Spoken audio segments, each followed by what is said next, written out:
أنفسنا ومن سيئات أعمالنا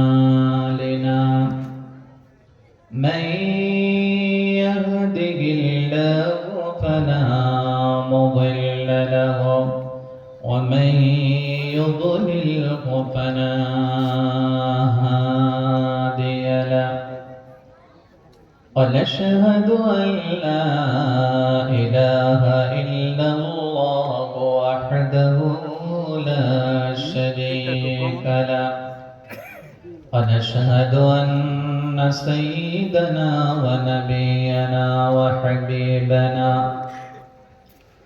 ومولانا محمدا عبده ورسوله الذي أرسله بالحق بشيرا ونذيرا وداعيا إلى الله بإذنه وسراجا وقمرا منيرا أما بعد فقد قال الله تبارك وتعالى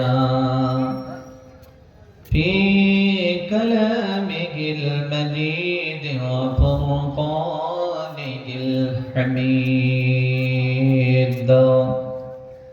أعوذ بالله من الشيطان الرجيم بسم الله الرحمن الرحيم إن الذين يتلون كتاب الله وأقاموا الصلاة وأنفقوا مما رزقناهم سرا وعلانية يرجون تجارة لن تبور وقال تعالى في موضع آخر أعوذ بالله من الشيطان الرجيم والذين آمنوا وهاجروا وجاهدوا في سبيل الله والذين آووا ونصروا أولئك هم المؤمنون حقا لهم مغفرة ورزق كريم وقال تعالى في موضع آخر أعوذ بالله من الشيطان الرجيم بل هو قرآن مجيد في لوح محفوظ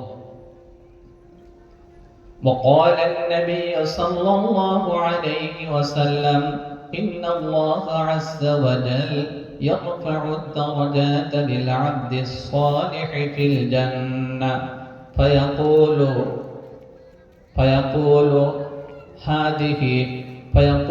باستغفار ولدك لك رواه أحمد أو كما قال النبي صلى الله عليه وسلم وقال النبي صلى الله عليه وسلم من قرأ القرآن فاستزهر فأحل حلاله وحرم حرامه أدخله الله الجنة وشفعه في 10 من أهل بيته كلهم قد وجبت له النار أو كما قال النبي صلى الله عليه وسلم وقال تعالى في شان حبيبه آمرا ومخبرا إن الله وملائكته يصلون على النبي يا أيها الذين صلوا عليه وسلموا تسليما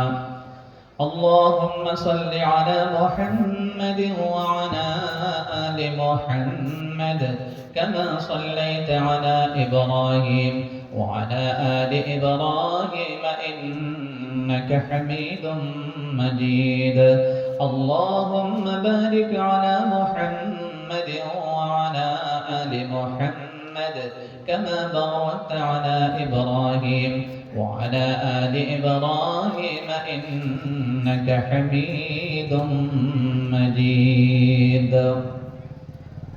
जिंदगी में बंदगी तो कारण है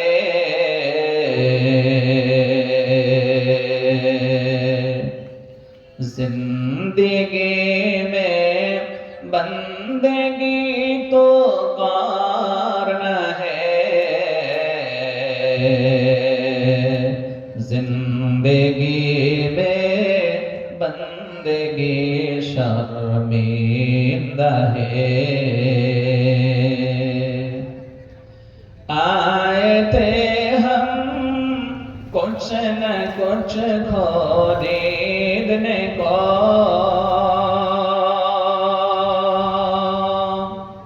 आए थे हम कुछ न कुछ खरीदने को जैसे हर शन मेरे क़ल्ब वरना कई चारा तो चाहा मैं नहीं जिंदगी में बंदगी तो कारण है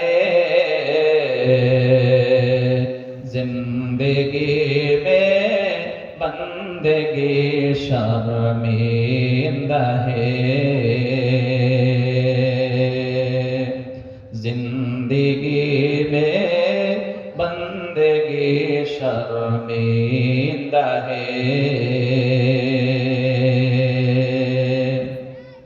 আলহামদুলিল্লাহ আজকে আপনাদের মাদ্রাসার পক্ষ থেকে আয়োজন করা বাৎসরিক ধর্মীয় জলসাহের মুআসসাস মুকাররম জনাব সভাপতি সাহেব উপস্থিত অত্র এলাকার সম্মানিত মুরব্বী সমাজ জাতির মেরুদণ্ড সমতুল্য যুব বন্ধুগণ পর্দার অন্তরালে অবস্থানরত সম্মানিত মা ও বোনেরা তার সঙ্গে ছোট ছোট মহিলা আমরা সকলে আল্লাহ পাকের দরবারে শুকরগুজার হচ্ছি যে আল্লাহ সুবহানাহু ওয়া তাআলা আজকের এই জালসাকে কেন্দ্র করে কিছু সময় কোরআন সুন্নাত থেকে আমাদেরকে কথা বলা এবং শোনার সুযোগ দিচ্ছেন হাদিস শরীফের ভিতরে আল্লাহ রাসূল সাল্লাল্লাহু আলাইহি ওয়াসাল্লাম বলেছেন মান ক্বারাআ হারফাম মিন কিতাবিল্লাহি ফালাহু হাসানা ওয়াল হাসানাতু বিআশরি আমসালিহা আও কামা ক্বালা an-নবী সাল্লাল্লাহু আলাইহি ওয়াসাল্লাম এই যে কোরআনে মাজিদ আমাদের সম্মুখে রাখা আছে কেউ যদি এই কোরআনে কারীম থেকে একটি অক্ষর তিলাওয়াত করে আলিফ লাম মিম যালিকাল কিতাবু লা রাইবা ফীহি হুদাল লিল মুত্তাকিন এখানে নবী সাল্লাল্লাহু আলাইহি ওয়াসাল্লাম বলেন শুধু আপনি বলেছেন আলিফ বলেছেন লাম বলেছেন মিম এই তিনটি অক্ষরের বিনিময় একটি অক্ষর পড়লেই আপনি 10টি সওয়াব প্রাপ্ত হবেন 10টি নেকি পাবেন তাইলে প্রথম দিকেই আছে তিনটি অক্ষর যেগুলোকে মুফাসসিরিনে কেরামের ভাষায় বলা হয় হুরফে মুকাত্তাআত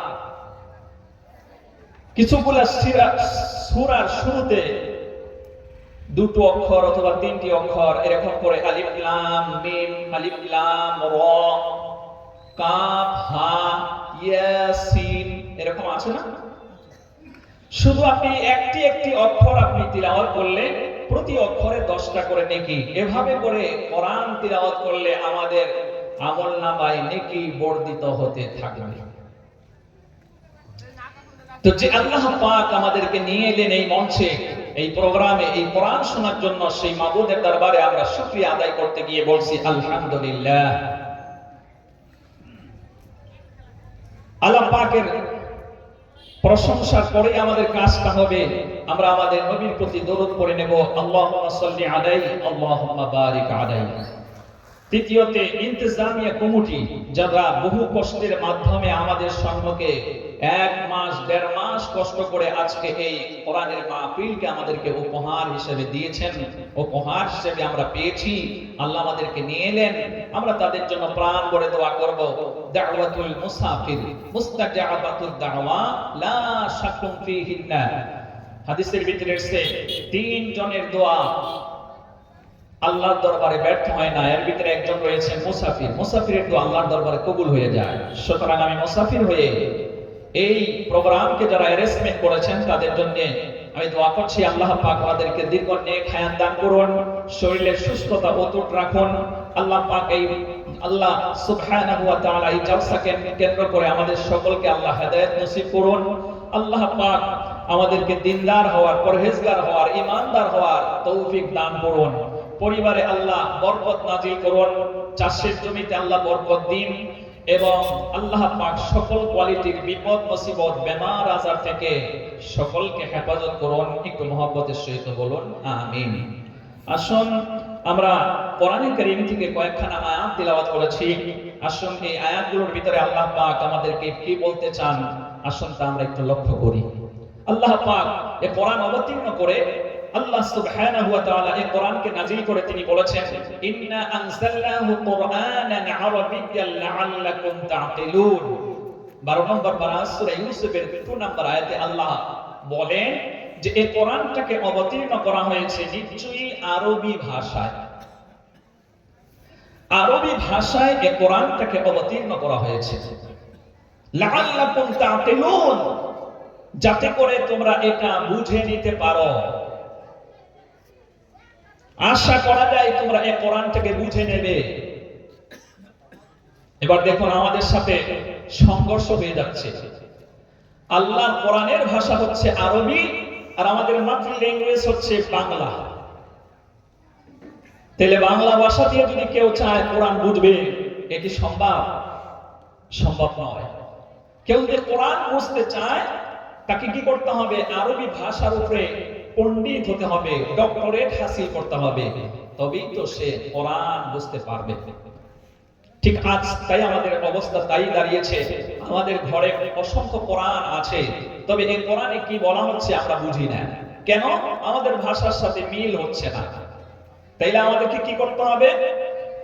এই কোরআনটাকে, কোরআনের কথাগুলোকে বাংলা ভাষায় ট্রান্সলেট করা হয়েছে, অর্থ করা হয়েছে, মিনিং করা হয়েছে, এবং কোরআন আমাদেরকে হাতে নিয়ে পড়লে আমরা হয়তো একটু বোঝার চেষ্টা করতে পারবো। কথা বলো ঠিক কিনা?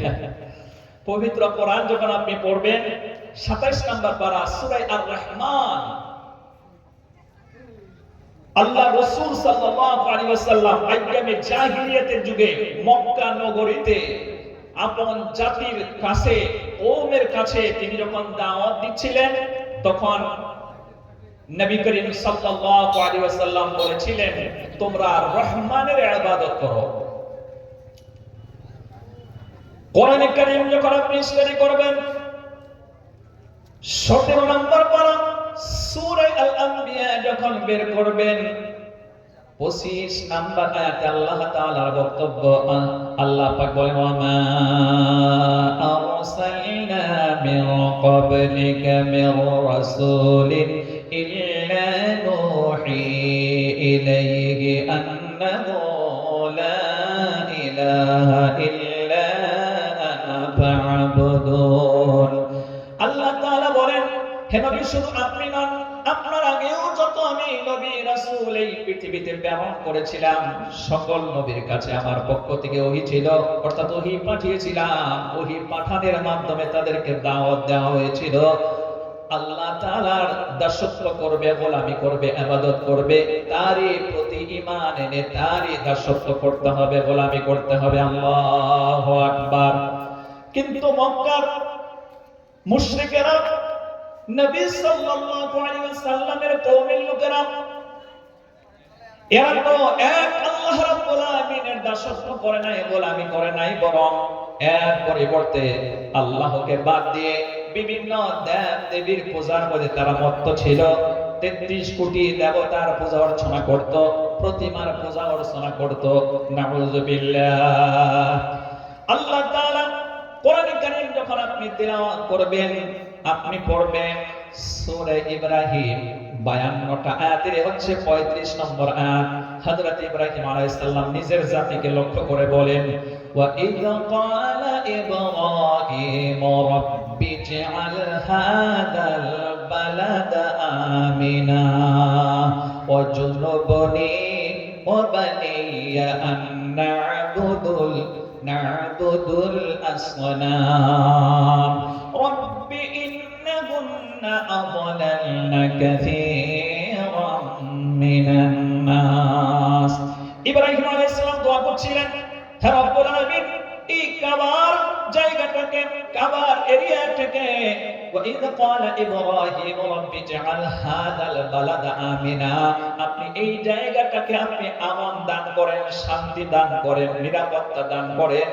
আর ওয়াজনুবনি ওয়া বানিয়া আন না'বুদাল আসনাম, আপনি আমাকে এবং আমার ছেলে সন্তানদেরকে আপনি এই মূর্তি পূজা থেকে আপনি বাঁচিয়ে দেন। তার কারণ হলো রব্বি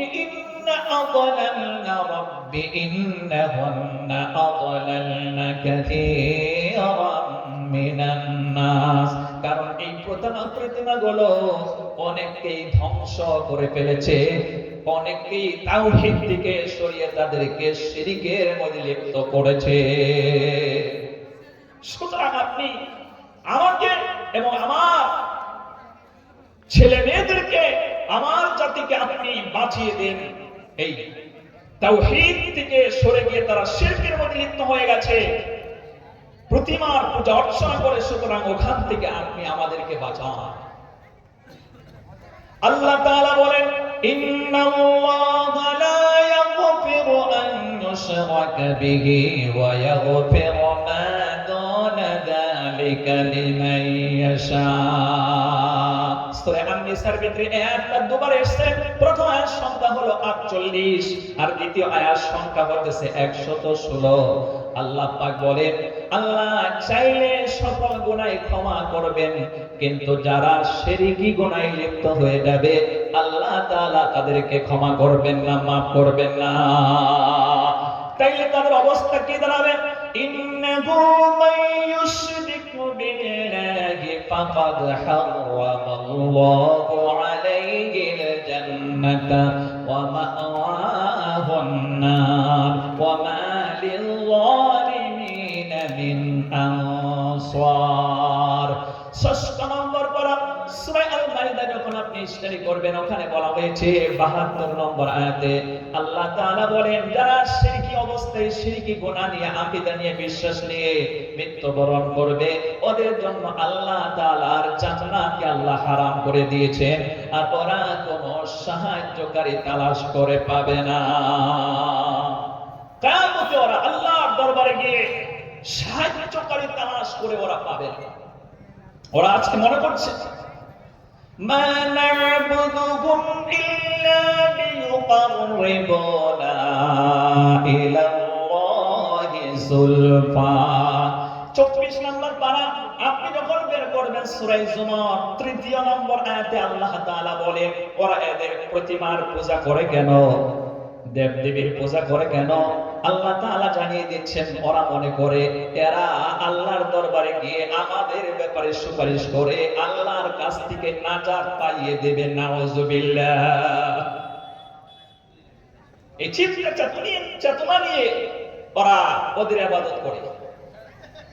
আরো জায়গায় বলা হয়েছে 11 নম্বর পারা আপনি যখন বের করবেন সূরা ইউনূস 109টা আয়াতের হচ্ছে 18 নম্বর আয়াত, وَيَعْبُدُونَ مِن دُونِ اللَّهِ مَا لَا يَضُرُّهُمْ وَلَا يَنفَعُهُمْ وَيَقُولُونَ هَؤُلَاءِ شُفَعَاؤُنَا عِندَ اللَّهِ قُلْ أَتُنَبِّئُونَ اللَّهَ بِمَا لَا يَعْلَمُ فِي السَّمَاوَاتِ وَلَا فِي الْأَرْضِ سُبْحَانَهُ সুবহানাহু ওয়া তাআলা আম্মা ইউশরিকুন।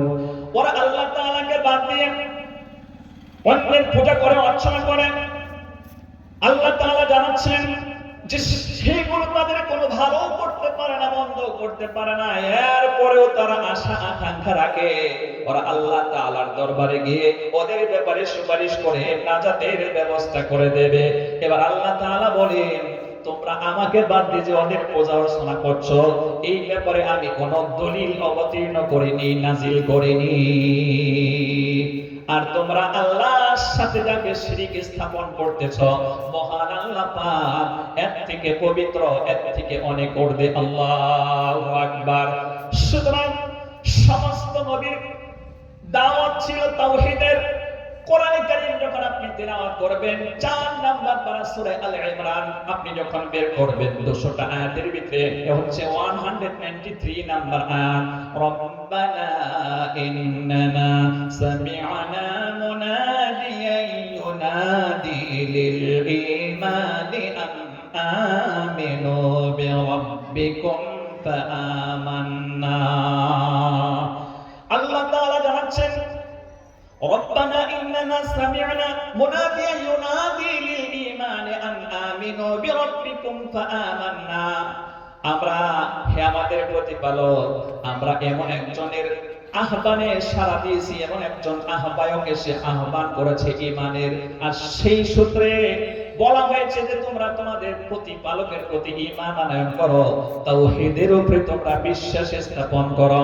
সুতরাং আমরা তাওহীদের উপরে বিশ্বাস স্থাপন করেছি।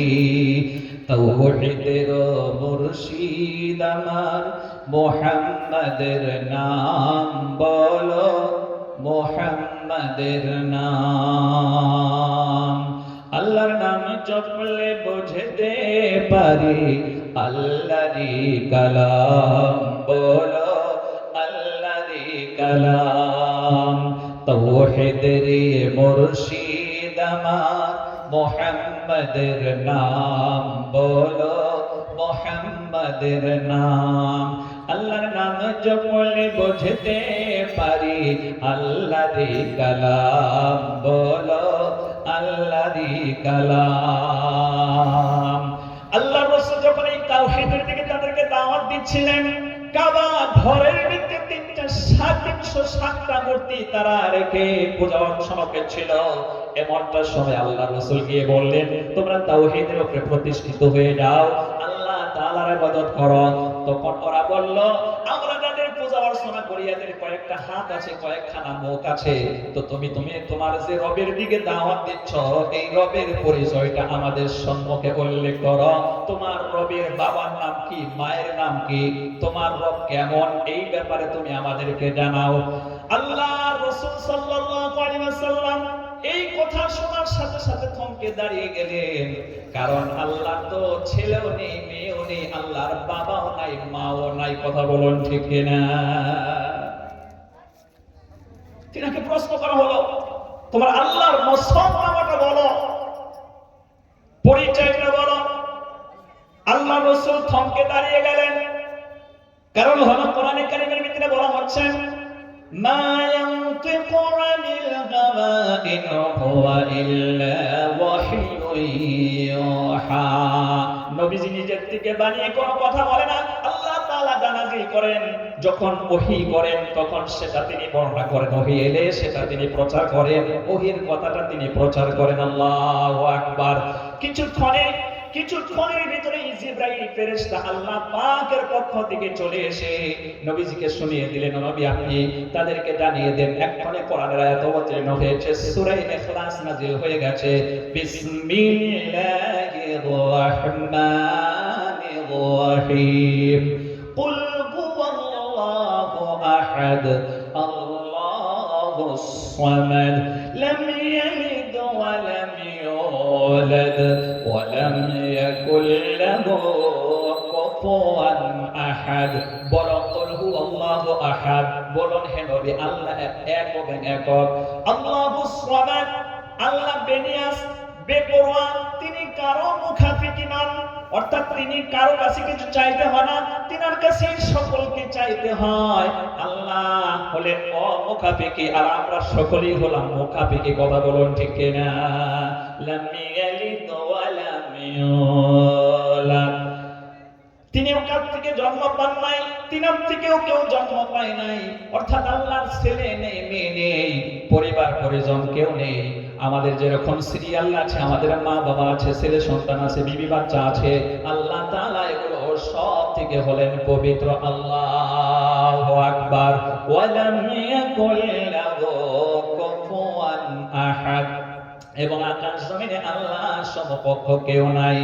আল্লাহ যে কত মহান, সৃষ্টি জগৎ তার প্রমাণ, তিনি এক অদ্বিতীয় আল্লাহ সুবহান। আল্লাহ বলেন আহাদ, আর বলেন as-সামাদ, রহমানুর রহিম বলে ডাকে সবাই দিন রাত। তিনি কারো জন্ম নাম দেননি, কাউকে জন্মদান, তিনি কারো জন্ম নাম দেননি, কাউকে জন্মদান। সে প্রভুর জিকির কর দিবানিশি রাত, তার প্রমাণ কুল হুয়াল্লাহু আহাদ, তার প্রমাণ কুল হুয়াল্লাহু আহাদ। আমার ভাইরা, এই সত্যিকার আল্লাহ রাব্বুল আলামিনের প্রতি আপনি ঈমান এনে শিরক মুক্ত যদি জীবন যাপন আপনি করতে পারেন, আল্লাহ তাআলা কিয়ামতে আপনার জন্য মহা পুরস্কারের ব্যবস্থা করে রেখেছেন।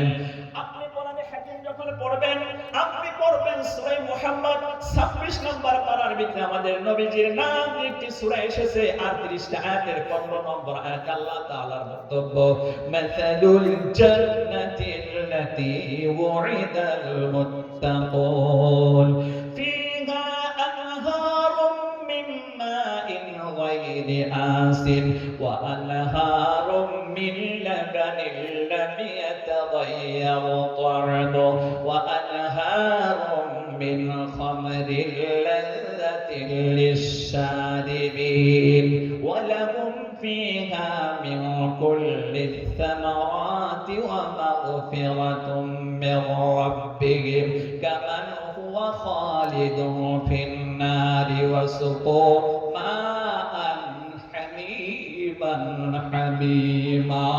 বিষয়টা খুব খেয়াল দিয়ে শুনবেন।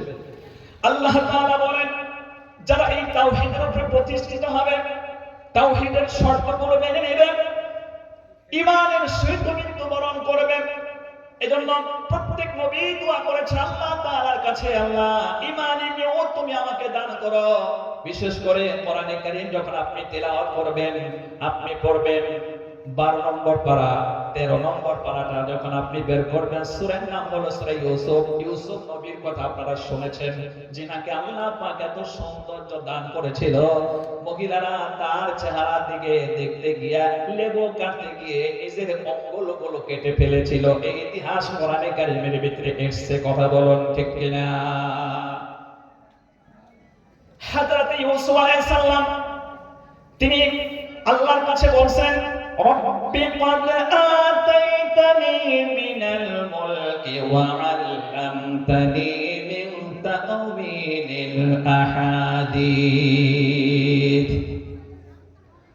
ফাতিরিস সামাওয়াতি ওয়াল আরদ আনতা ওয়ালি ফিদ দুনিয়া ওয়াল আখিরাহ তাওয়াফানি মুসলিমান ওয়া আলহিকনি বিস-সালিহিন। ইউসুফ আলাইহিস সালাম আল্লাহর প্রশংসা করছেন, রব্বি ক্বাদ আতাইতানি মিনাল মুলকি ওয়া আল্লামতানি মিন তা'ওয়িলিল আহাদিস। হে আমার প্রভু, আপনি আমাকে কিছু রাজত্ব দান করেছেন, মিশরের রাজত্ব ইউসুফ আলাইহিস সালামকে আল্লাহ দান করেছিলেন।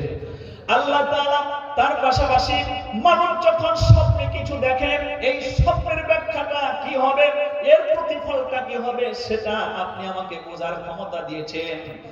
আর আপনি হলেন আসমান এবং জমিনের স্রষ্টা। সুতরাং আল্লাহ তাআলা আনতা ওয়ালিয়্যি ফিদ দুনিয়া ওয়াল আখিরাহ, আপনি আপনি হচ্ছেন আমার দুনিয়া এবং আখিরাতের অভিভাবক। আপনি আমার গার্জিয়ান, আপনি হলেন অভিভাবক। সুতরাং আপনার কাছে আমার প্রার্থনা, আনতা ওয়ালিয়্যি ফিদ দুনিয়া ওয়াল আখিরাহ তাওয়াফানি মুসলিমা ওয়া আলহিকনি বিস-সালিহিন। আপনার কাছে আমি কামনা করছি, প্রার্থনা করছি, আপনি আমাকে ঈমানদারের মওত দান করুন, ঈমানের হালতে মৃত্যু দান করুন এবং আপনার নেক বান্দাদের সাথে আপনি আমাকে শামিল করুন। আল্লাহু আকবার। আমার ভাইরা, ঈমানি মওত এত সুন্দর, এই দুনিয়া থেকে যদি আপনি জররা পরিমাণ ঈমান নিয়েও মৃত্যুবরণ করতে পারেন, আল্লাহ পাক খুশি হয়ে সন্তুষ্ট হয়ে কিয়ামতের দিবসে জান্নাতের ভিতরে আল্লাহ পাক আমার ভাইরা এই দুনিয়ার 10টা পৃথিবী সমতুল্য একটি জান্নাত আপনাকে উপহার স্বরূপ আল্লাহ দেবেন। আল্লাহু আকবার। প্রিয় ভাই, ঈমানের মওত, ঈমান নিয়ে বেঁচে থাকা, ঈমানের উপরে মৃত্যুবরণ করা, এর চাইতে আর বড় সফল কাম কোনটাই হতে পারে না। আমাদের সকলের গন্তব্য স্থান হচ্ছে জান্নাত। জান্নাত। আল্লাহ তাআলা বলেন, কুল্লু নাফসিন যায়িকাতুল মাউত ওয়া ইন্নামা তুওয়াফাউনা উজুরাকুম ইয়াওমাল কিয়ামাহ ফামান যুহজিহা আনিন নারি ওয়া উদখিলাল জান্নাতা ফাকাদ ফাজ ওয়া মাল হায়াতুদ দুনিয়া ইল্লা মাতাউল গুরুর। 4 নাম্বার পারা যখন আপনি বের করবেন, আপনি 185 নাম্বার আয়াতটা যখন আপনি তিলাওয়াত করবেন, সেখানে বলা হয়েছে, সূরা আলে ইমরানের ভিতরে বলা হয়েছে, every soul taste of the day हर जान को एक मर्तबा मौत का प्याला चखना ही होगा। মরণ আসবে, এটা অবধারিত নিশ্চিত। সুতরাং এই মওত আপনার এমন অবস্থায় হলো, ঈমানের হালতে আপনার মওত হলো, ঈমানের সাথে সাথে আমলে সলিহ অর্জন করাটা হলো জরুরি। অর্থাৎ আপনি ঈমানের হালতে মৃত্যুবরণ করলেন, ঈমানের সাথে সাথে নেক আমলগুলো আপনার ছিল, তাইলে আল্লাহ তাআলা জানিয়ে দিচ্ছেন, এই ঈমান এবং নেক আমলের মাধ্যমে তুমি কিয়ামতের দিবসে পরীক্ষা থেকে পাস করতে পারলে, জাহান্নাম থেকে বেঁচে নিজের জন্য জান্নাতকে ওয়াজিব করতে পারলে ফাকাদ ফাস। এটাই হলো বড় কামিয়াবি, এটাই বড় কামিয়াবি। কারণ ঈমানের বদলতে, নেক আমলের বদলতে আল্লাহ তাআলা আপনাকে 10টা পৃথিবীর সমতুল্য জান্নাত দেবে, যেই জান্নাতের ভিতরে ফিহা আনহারু মিন মাইন গায়রি আসিন, অসংখ্য কোয়ালিটির নহর সমূহ প্রবাহিত হতে থাকবে। যেখানে ওই 15 নম্বর আয়াতের ভিতরে বলা হয়েছে 4 কোয়ালিটির নহর হবে। সেখানে থাকবে দুধের নহর সমূহ, তারপরে শরাবের নহর সমূহ, সুমিষ্ট পানির নহর সমূহ, এবং فيها أنهار من ماء غير آسن وأنهار من لبن لم يتغير طعمه وأنهار من خمر لذة للشاربين وأنهار من عسل مصفى। عسل মানে শহদ, শহদ হচ্ছে মধু। মধু হাদিসের ভিতরে এসেছে, হাযিহি হাব্বাতুস সাউদা কুল্লু দাঈন দাওয়াবুন ইল্লাল মাউত। এ হচ্ছে কালো দানা, এ হচ্ছে সব রোগের ঔষধ, তা হচ্ছে কালো জিরে। আর কোরআনে একটি জিনিসের প্রশংসা করা হয়েছে খাদ্য সামগ্রীর ভিতরে থেকে, আর তাকে বলা হয়েছে শিফা। সেটা কি? মধু। শিফাউল লিন্নাস, এটা মানুষের রোগের শেফা। আর ওই জান্নাতের ভিতরে আপনি অসংখ্য মধুর নহরগুলো পাবেন। কিসের কারণে? যখন ঈমান থাকবে, পাশাপাশি আমলে চলেনি, মৃত্যুবরণ করবেন, তখন আল্লাহ তাআলা আপনাকে এই ফেসিলিটি দেবে। তাহলে ঈমানের কতটা দাম! আজকে আমরা ঈমান হারা হয়ে যাচ্ছি, ঈমান আমাদের ভিতর থেকে চলে যাচ্ছে। আর এই ঈমানের কথাগুলোই এই মাদ্রাসায় পড়ানো হয়, কোরআনে কারীম এবং হাদিস থেকে এই ঈমানের আলোচনা, ঈমানের শিক্ষাটাই দেওয়া হয়। ঈমানের শিক্ষা নাই বলে আজকে আমরা ঈমান থেকে দূরে সরে যাচ্ছি। আমলে সলেহের শিক্ষা আমাদের ভিতরে নাই বলে আমলে সলেহের থেকে আমরা দূরে সরে গিয়ে আমরা কোরআন তিলাওয়াতের মাধ্যমে নেক আমল অর্জন করার কথা ছিল। সময় সময়ে কোরআন পড়ে ওটা বুঝে নিজের ভিতরে আমল করার চেষ্টা করার দরকার ছিল। আজকে কোরআন না পড়ে কোরআনের ভিন্ন জিনিস, কোরআনের দুশমন, কোরআন তিলাওয়াতের দুশমন, সেটাকে আমরা অ্যাকসেপ্ট করছি। সেটা কি? কোরআনে কারীম যখন আপনি তিলাওয়াত করবেন, সূরা লোকমান 34 আয়াতের হচ্ছে 6 নম্বর আয়াত, 21 নম্বর পারার ভিতরে এই সূরাটা পেয়ে যাবেন। আল্লাহ তাআলা বলেন, ওয়া মিনান নাসি মান ইয়াশতারি লাহুয়াল হাদীথি লিয়ুদিল্লা আন সাবিলিল্লাহি বিগাইরি ইলমিন ওয়া ইয়াত্তাখিযাহা হুজুয়া উলাইকা লাহুম আযাবুম মুহিন। আল্লাহ তাআলা বলেন, লোকেদের ভিতরে কিছু লোক এমন আছে যারা অপ্রয়োজনীয় বস্তু ক্রয় করে। কোরআনের ভাষায় যেটাকে বলা হয়েছে লাহওয়াল হাদিস। মুফাসসিরিনে কেরাম, সমস্ত মুফাসসিরিনে কেরাম একমত, উলামায়ে কেরাম একমত, লাহওয়াল হাদিস দিয়ে অর্থ করা হয়েছে গান, বাদ্য, থিয়েটার, নর্তনতিকা, এই সকলগুলোকে লাহওয়াল হাদিস বলা হয়। এগুলো কোরআনের বিরুদ্ধ জিনিস, কিন্তু আমরা ওটাকেই ক্রয় করে নিয়েছি। প্রত্যেকজন লোকের হাতে মোবাইল আছে অথবা গাড়িতে, ঘরের ভিতরে টিভি আছে, কে বলে ওয়াকম্যান লাগানো আছে। এগুলোর মাধ্যমে ঘন্টার পর ঘন্টা আমরা গান শুনি, থিয়েটার দেখি, নর্তনতিকা দেখি, ও নিয়ে আমাদের 24 ঘন্টা ব্যস্ত হয়ে গেছি। কিন্তু কোরআন হাতে নেওয়ার আমাদের সময় নাই, কোরআন পড়া আমাদের হাতে সময় হচ্ছে না। বরং এই আয়াতের তাফসীরের ভিতরে আল্লামা ইবনে কাসির রাহমাতুল্লাহ আলাইহি এবং তাফসীরে মাজহারি আল্লামা সানাউল্লাহ পানিপতি রাহমাতুল্লাহ আলাইহি তিনারা উল্লেখ করেছেন, আল্লাহ রাসূল যখন এই কোরআন দিয়ে মক্কা নগরীতে দাওয়াত দিচ্ছিলেন, ইসলামের দিকে মানুষকে দাবিত করছিলেন, তাওহীদের দিকে যখন নিয়ে আসছিলেন, আমার বন্ধুগণ, মক্কা নগরীতে বিরাট বড় একজন ব্যবসায়ী লোক ছিল। ওই লোকটার নাম হলো নজর ইবনে হারিস। এই লোকটা বড় ব্যবসায়ী ছিল, শাম দেশে, সিরিয়া দেশের সাথে সে ব্যবসা করত। ওখানে কোটি কোটি টাকা দিয়ে সমকালীন যুগে এই নর্তনতিকাকে ক্রয় করে মক্কায় নিয়ে এসে বিভিন্ন জায়গায় আসর জমিয়ে বলে, তোমরা এখানে গান কোরআন শুনতে তোমরা যেও না। আরে আজকে মুসলমান সেইগুলো না বুঝে ওগুলোই আমাদের ঘরে প্রতিনিয়ত শুনতেছি, কিন্তু কোরআন তিলাওয়াত আমাদের সময় নাই, কোরআন হাতে নিয়ে কোরআন পড়ার আমাদের সময় নাই। সুতরাং আমার বন্ধুগণ, আসুন আমরা সেই হারাম কাজটা বাদ দিয়ে হালাল পথে চলে আসি। আল্লাহর কোরআন তিলাওয়াত করলে আপনার বাড়িতে অনবরত রহমত নাযিল হতে থাকবে। আল্লাহ তাআলা বলেন, ইন্নাল্লাযীনা ইয়াতলুনা কিতাবাল্লাহ, নিশ্চয়ই যারা কোরআন তিলাওয়াত করে, নিশ্চয়ই যারা ঈমান আনার পরে কোরআন তিলাওয়াত করে। হাদিস শরীফের ভিতরে উসাইয়্যিদ ইবনে হুযাইর রাদিয়াল্লাহু তাআলা আনহু নামের এক সাহাবী, খুব গরীব সাহাবী ছিলেন। সাহাবারা এত আমাদের মতো ধনী ছিলেন না। বিল্ডিং 5 তলা 4 তলা, 10 বিঘা 50 বিঘা 100 বিঘা জমির মালিক তিনারা ছিলেন না, কিন্তু তাদের দিলটা ঈমান দিয়ে ভরপুর ছিল, নেক আমল দিয়ে ভরপুর ছিল। আল্লাহু আকবার। আমার ভাইরা, হযরতে উসাইয়্যিদ ইবনে হুযাইর রাদিয়াল্লাহু তাআলা আনহু, এই যে শীতের দিন আসতেছে, শীতের দিন যখন আসে দেখবেন দিনটাকে আল্লাহ খাটো করে দেন, রাতকে লম্বা করে দেন। কোরআনে কারীমের ভিতরে আল্লাহ তাআলা এই পাওয়ারটা এভাবে বর্ণনা করেছেন, কুল আরাআইতুম ইন জাআলাল্লাহু আলাইকুমুল লাইলা সারমাদান ইলা ইয়াউমিল কিয়ামাহ। আল্লাহ তাআলা বলেন, তোমরা আমি আল্লাহকে বাদ দিয়ে যাদের পূজা অর্চনা করো, যাদেরকে ডাকাডাকি করো, যাদেরকে বিশ্বাস করো, ওদের কি ক্ষমতা আছে?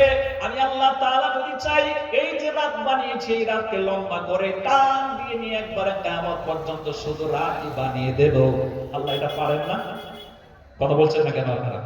আমার ভাষা তো বুঝেন, আমি আসাম থেকে এসেছি, আমি বাংলা বলতে পারি না, আমাকে ক্ষমা করবেন। আল্লাহ তাআলা পাওয়ারের কথা বলছেন যে আমি চাইলে এই যে রাত বানিয়েছি এটাকে টান দিয়ে একবারে এমন লম্বা করে দেব, কিয়ামত পর্যন্ত শুধু রাতই থাকবে, আর দিন বানাবো না। আল্লাহ চাইলে এটা পারেন? নিঃসন্দেহে পারেন। তো আবার কে আছে? আমি আল্লাহ ছাড়া কে আছে আবার দিনটাকে বানিয়ে দেবে? দিন বানাবার ক্ষমতা যদি আল্লাহ না করেন, পৃথিবীর আর কারো হবে না। কথা বলুন ঠিক কিনা? আল্লাহ তাআলা সূরা ইয়াসিনের ভিতরে বলেন, আপনি পড়বেন না, শামসু ইয়ামবাগি লাহা আন তুদরিকাল কমারা ওয়ালাল লাইলু সাবিকুন নাহার ওয়া কুল্লু ফি ফালাকি ইয়াসবাহুন। আল্লাহ তাআলা চন্দ্র সূর্য সৃষ্টি করেছেন, রাত এবং দিন বানিয়েছেন, চন্দ্র এবং সূর্যকে আল্লাহ তাআলা বলে দিয়েছেন এই কক্ষপথে টাইমলি ঘুরবে, টাইমলি ঘোরানোর মাধ্যমে দিন হবে, রাত হবে, মাস হবে, বছর হবে। আল্লাহ তাআলা আবার রাত এবং দিনকে বলেছেন নির্দিষ্ট সময়ে তোরা রাতকে রাত বানিয়ে দিবি, দিনকে দিন বানিয়ে দিবি। আল্লাহ তাআলা বলেন সূর্যের জন্য ক্ষমতা রাখে না, সে চাঁদকে অতিক্রম করে যাবে এবং রাত অতিক্রম করতে পারবে না দিনের। ওয়াকুল্লুম ফি ফালাকি ইয়াসবাহুন, all celestial bodies moving in the sky, সৌরজগতে যা কিছু আছে আপন গতিতে আল্লাহর হুকুমে পন করে ঘুরছে। আল্লাহু আকবার,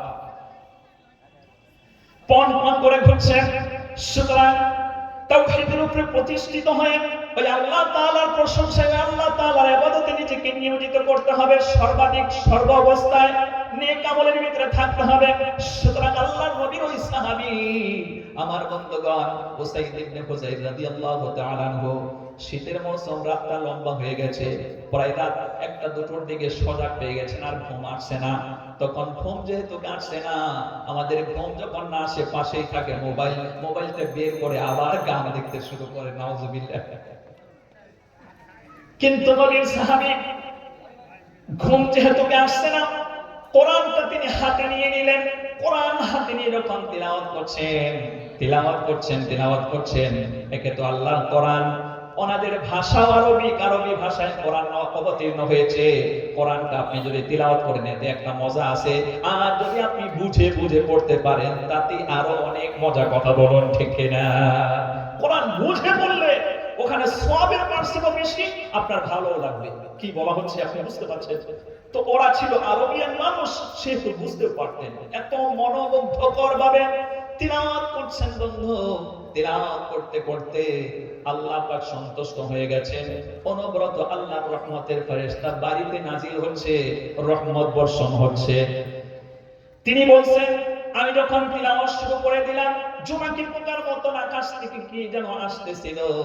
এটা দেখে আমি যে ঘরের মধ্যে শুয়েছিলাম, যে ঘরের মধ্যে আমি বসে তিলাওয়াত করছিলাম, একই ঘরের ভিতরে আমার বিবি শুয়ে আছে, আমার বিবির পাশে আমার ছেলে ইয়াহিয়া শুয়ে আছে। সুতরাং আবার পাশে আমি গরিব মানুষ, একটা ঘরের ভিতরে আমি একটা ঘড়ি বসি, ওই ঘড়িটাও পাশে বাঁধা আছে। যখন আমি কোরআন তিলাওয়াত শুরু করলাম, আকাশ থেকে জোনাকি পোকার মতো অন্ধকারে যখন আসছিল, টিম টিম করে আওয়াজ হচ্ছে, আসছে।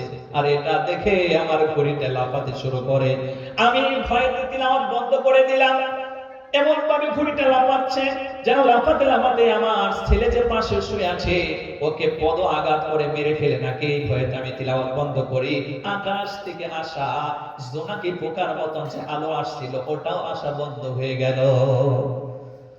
তখন আমি আবার থমকে একটু অপেক্ষা করেন, আবার মন চাচ্ছিল কোরআন তিলাওয়াত করব, আবার তিলাওয়াত শুরু করলে আকাশ থেকে আবার যেন কি নাজিল হচ্ছিল। এই দেখে ঘুরি লাফাতে শুরু করে, ভয়েতে আমি তিলাওয়াত বন্ধ করি।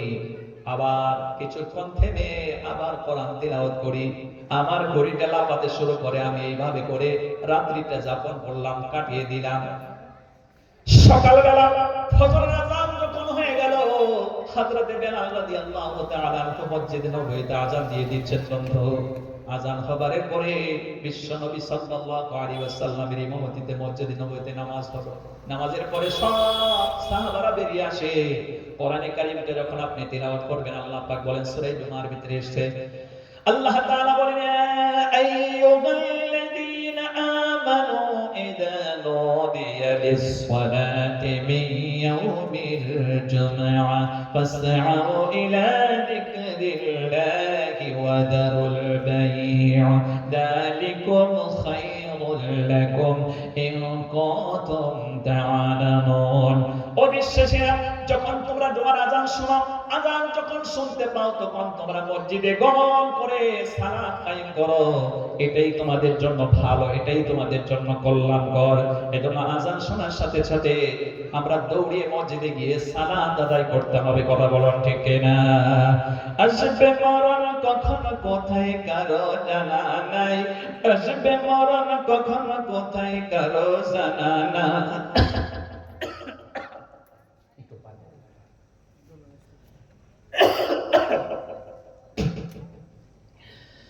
আসবে মরণ কখনো কোথায় কারো জানা নাই, আসবে মরণ কখনো কোথায় কারো জানা নাই। জানাজার নামাজের আগে নামাজ পড়ো ভাই তোমরা, জানাজার নামাজের আগে নামাজ পড়ো ভাই।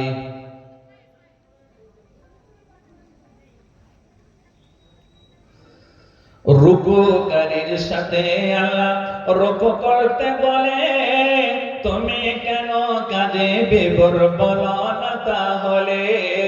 রুকুকারীর সাথে আল্লাহ রুকু করতে বলে, তুমি কেন কাজে বিভোর বলো না তাহলে। দিলটা ডোবাও তিলাওয়াতে নেকি আয়াতে আয়াতে, দিলটা ডোবাও তিলাওয়াতে নেকি আয়াতে আয়াতে। কথা বলো রবের সাথে নামাজে দাঁড়াই তোমরা, জানাজার নামাজের আগে নামাজ পড়ো ভাই। আসবে মরণ কখন কোথায় কারো জানা নাই, আসবে মরণ কখন কোথায় কারো জানা নাই। জানাজার নামাজের আগে নামাজ পড়ো ভাই তোমরা, জানাজার নামাজের আগে নামাজ পড়ো ভাই। সিজদারত বান্দা রবের কাছাকাছি হবে, ঘুমিয়ে সময় কাটাও তুমি কে কারণে হবে। সিজদারত বান্দা রবের কাছাকাছি হবে, ঘুমিয়ে সময় কাটাও তুমি কে কারণে তবে। সকাল দুপুর সন্ধ্যা রাতে, সকাল দুপুর সন্ধ্যা রাতে ইবাদতে ইবাদতে মওলা পাকের প্রিয় হতে নামাজ পড়া চাই তোমরা, জানাজার নামাজের আগে নামাজ পড়ো ভাই। আসবে মরণ কখন কোথায় কারো জানা নাই, আসবে মরণ কখন কোথায় কারো জানা নাই। জানাজার নামাজের আগে নামাজ পড়ো ভাই তোমরা, জানাজার নামাজের আগে নামাজ পড়ো ভাই। আমার ভাইরা, সেজন্য সাহাবায়ে কেরাম আযান হওয়ার সাথে সাথে দৌড়িয়ে মসজিদে চলে যেতেন। ওই আমলটা আমাদের জীবনেও থাকতে হবে, কারণ নামাজবিহীন মুমিনদেরকে হাশর ময়দানে ইন্নামা ইউহাসাবু বিল আবদু ইয়াউমাল কিয়ামাতি বিন আমালিহি সালাতুহু, নিশ্চয়ই মুমিনদেরকে কিয়ামতের দিবসে সর্বপ্রথম জিজ্ঞেস করা হবে, বান্দা তুমি নামাজ পড়েছিলে কিনা। সাহাবী দৌড়ে মসজিদে নববীতে নামাজ আদায় করলেন। নামাজ আদায় করার পরে কাজটাই হলো আল্লাহ তাআলা বলেন, ফাইদা কুদিয়াতিস সালাত ফান্তাশিরু ফিল আরদ ওয়াবতাগু মিন ফাদলিল্লাহ। নামাজ সালাত শেষ হয়ে গেছে, এখন তুমি মসজিদ থেকে বের হয়ে তুমি হালাল পথে ইনকাম করবে, আল্লাহকে বেশি স্মরণ করবে, বেরিয়ে পড়ো। সব সাহাবী চলে আসছেন, কিন্তু এই সাহাবী রাসূলুল্লাহ সাল্লাল্লাহু আলাইহি ওয়াসাল্লামের নিকটে বসে প্রশ্ন করছেন, হে আল্লাহর রাসূল, অত রাতে আমার সাথে একটা মুআমেলা হয়ে গেল।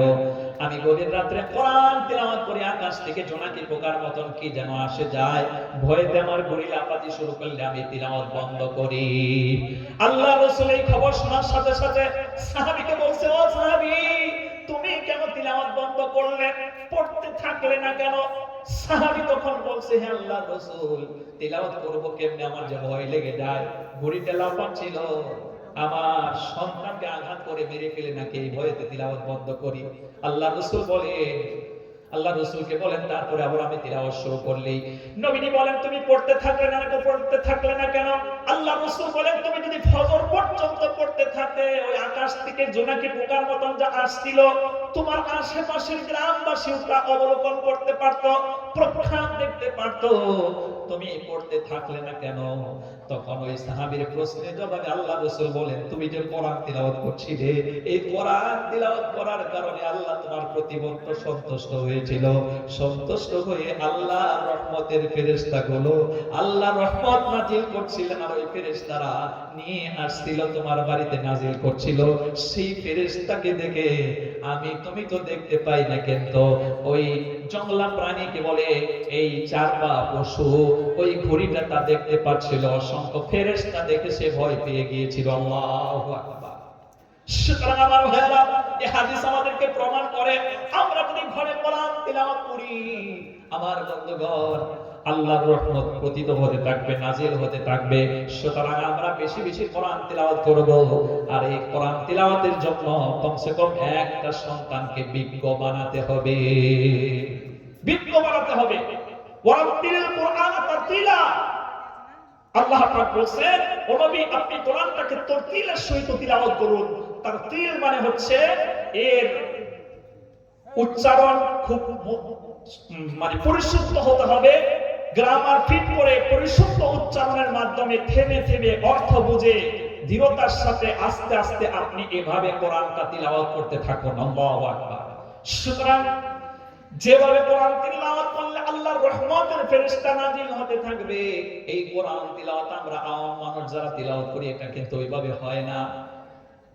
ওয়ারাতিল কুরআন তারতিলা, পরিশুদ্ধভাবে কোরআন তিলাওয়াত করতে হলে কমসে কম একটা সন্তানকে আপনি মাদ্রাসায় ভর্তি করাতে হবে। আর ওই মাদ্রাসায় হুজুরের পাশে বসে বসে তিনি শিখিয়ে দেবেন, গ্রামার সহ উচ্চারণ সহ শিখাবেন। ওইভাবে কোরআন তিলাওয়াত যখন করা হবে, তখন আল্লাহর ফেরেশতা নাজিল হতে থাকবে রহমত নিয়ে। আল্লাহু আকবার।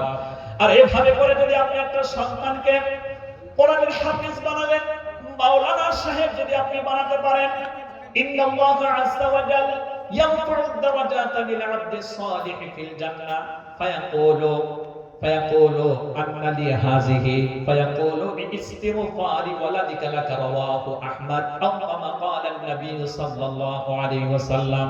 আল্লাহ রাসূল বলেন, কিছু মা বাবা আল্লাহ তাদের জান্নাত দেবেন। জান্নাত দেওয়ার পরে জান্নাতে পৌঁছে, জান্নাতে কয়েকটা ক্লাস আছে, কয়েকটা শ্রেণী আছে, মিনিমাম 8টা ক্লাস আছে। 1st position, 2nd position, 3rd position, তারপরে 4 পজিশন, 5 পজিশন, 6 পজিশন, 7 পজিশন এবং 8 পজিশন। এই 8টা পার্ট আছে, 8টা পজিশন আছে। যে দুনিয়ায় থাকাকালীন মনে করেন ওই লোকটা 5 নাম্বার পজিশনে জান্নাতে যাবে, কিন্তু দেখা গেল তাকে আল্লাহ তাআলা জান্নাতুল ফেরদাউস দিয়ে ফেলেছেন, 1 নাম্বার পজিশনে জান্নাত দিয়েছেন। তখন লোকটা বড় খুশি হবে। আল্লাহু আকবার। 16 নম্বর পারার ভিতরে আছে, ইন্নাল্লাযীনা আমানু ওয়া আমিলুস সলিহাতি কানাত লাহুম জান্নাতুল ফিরদাউসি নুজুলা। 107 নম্বর আয়াত সূরা আল কাহফের ভিতরে বলা হয়েছে, আল্লাহ তাআলা বলেন, নিশ্চয়ই যারা ঈমান আনয়ন করবে, আমলে সলিহ অর্জন করবে, আমি তাদের জান্নাতুল ফিরদাউস দান করব। আল্লাহ রাসূল মেরাজ শরীফ থেকে এসে বলেন, ওমর উম্মতেরা, তোমরা যখন আল্লাহর কাছে জান্নাত কামনা করবে, দোয়া করবে, তখন তোমরা বলবে, আল্লাহ আমাদেরকে জান্নাতুল ফেরদাউস দান করুন। কারণ জান্নাতুল ফেরদাউসের ভিতরে সবচেয়ে বেশি ভালো ফেসিলিটি, এটা তোমরা চাইবে। তো মা বাবা তারা 5 নম্বর পজিশনে থাকার কথা ছিল, কিন্তু জান্নাতুল ফেরদাউসে যখন পজিশন পাবে, তখন তারা বলবে, আল্লাহ তাআলা এত ভালো কাজ তো আমরা করি নাই। হ্যাঁ, আমরা জান্নাত পাওয়ার কাজ করেছিলাম, কিন্তু আপনি 1 নম্বরে আমাদেরকে দিলেন, এটা কেন দিলেন? তখন ওই মা বাবাকে বলা হবে, দুনিয়ায় থাকাকালীন তুমি তোমার একটা সন্তানকে কোরআনের হাফেজ বানিয়েছিলে, মাওলানা সাহেব বানিয়েছিলে। তুমি ইন্তেকাল করার পর তোমার সন্তান বারবার এই কোরআনটা তিলাওয়াত করত, কোরআন মোতাবেক আমল করেছে। লিওয়াফিয়াকুম উজুরাকুম ওয়া ইয়াসিদাকুম মিন ফাদলি। আল্লাহ তাআলা বলেন, লিওয়াফিয়াকুম উজুরাকুম, সুতরাং তাদেরকে আজর দেওয়া হবে, পরপর তাদেরকে আজর দেওয়া হবে।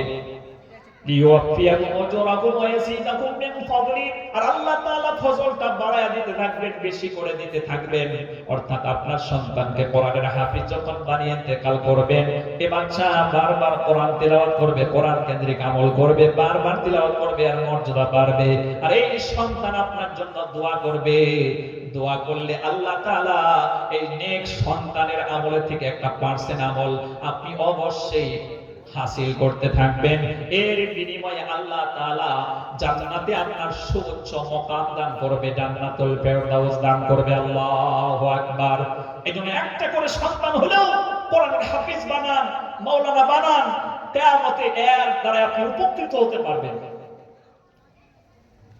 আল্লাহ পাক আপনার মর্যাদা জান্নাতে বাড়িয়ে দেবে।